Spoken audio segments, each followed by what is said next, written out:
মোহাম্মদীর দিগন্ত। অপরূপ মাধুরী এক তাল পরে আবার ফিরিয়ে আনলো চিঠিখানা। তবুও বুঝতে পারলাম না কার এ চিঠি।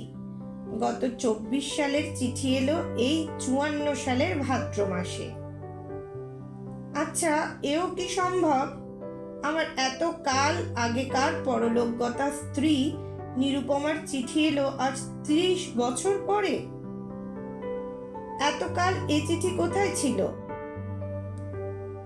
কোন ডাকঘরের কোন আলমারির অন্ধকার কোণে আত্মগোপন করেছিল সুদীর্ঘ 30টি বছর?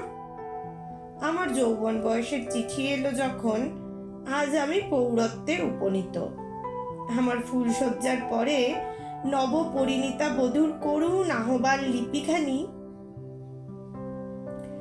ডাকঘরের কর্মচারীরা এতকাল লুকিয়ে রেখে কি রসিকতা করতে চেয়েছিল আমার সঙ্গে। এই চিঠি আসছিল গত 30 বছর ধরে।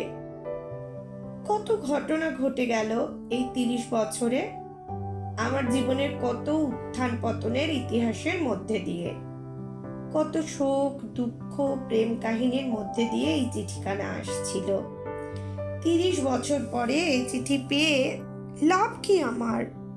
চমৎকার শরৎ দুপুরটিতে শুধু বাইরের দিকে চেয়ে রইলাম, চিঠিখানা হাতে করে। দূর আকাশের কোণে যেন বেলপুকুর গ্রামটিতে আমার প্রথম শ্বশুরবাড়ির চিলেকোঠার ঘরে আমার প্রথম পরিণয়ের নববধূ আজও যেন আমার পত্রের উত্তরের প্রতীক্ষায় বসে আছে। 14 বর্ষীয়া দেশে অবস্থিত সেই সুন্দরী বধূটির মুখ এতকাল একেবারেই মনে ছিল না। আজ হঠাৎ অতি আশ্চর্য রূপে স্পষ্ট হয়ে উঠল। আমার স্ত্রী ঘরে ঢুকে বললে, পিয়ন এলো দেখলাম। কার চিঠি এলো গো? অমন করে বসে আছো কেন? চমকে উঠে চিঠিখানা ঢাকা দিয়ে বলি, পিয়ন? কই, চিঠি আসেনি। ও সই দিতে নিয়ে এসেছিল। নিরুপমা মারা গিয়েছে আজ কত বছর? 28-29 বছর হবে। বিয়ের পর কতদিন বেঁচে ছিল বা? বছরখানে কি 1.5 বছর হবে।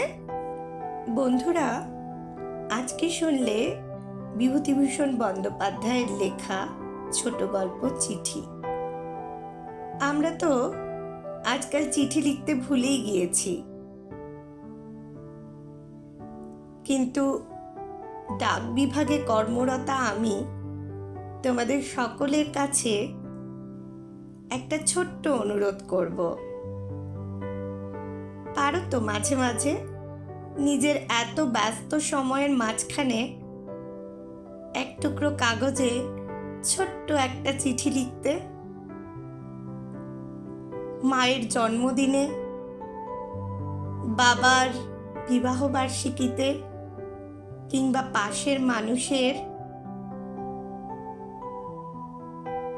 সঙ্গে প্রথম যেদিন আলাপ হয়েছিল সেই কথা স্মরণ করে।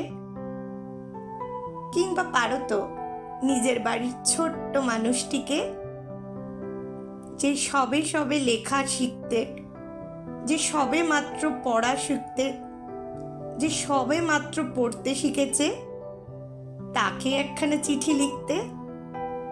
আচ্ছা, কতই বা খরচ বলো?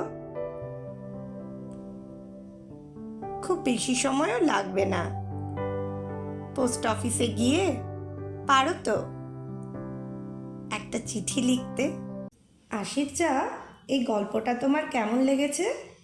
খুব ভালো লেগেছে। বন্ধুরা, যদি তোমাদেরও এই গল্পগুলো ভালো লাগে তাহলে লাইক, সাবস্ক্রাইব আর শেয়ার করে কমেন্টে দাঁড়াও কি কি নতুন গল্প শুনবে। ঠিক, তাড়াতাড়ি জানাও আমাদের কি কি নতুন গল্প শুনবে।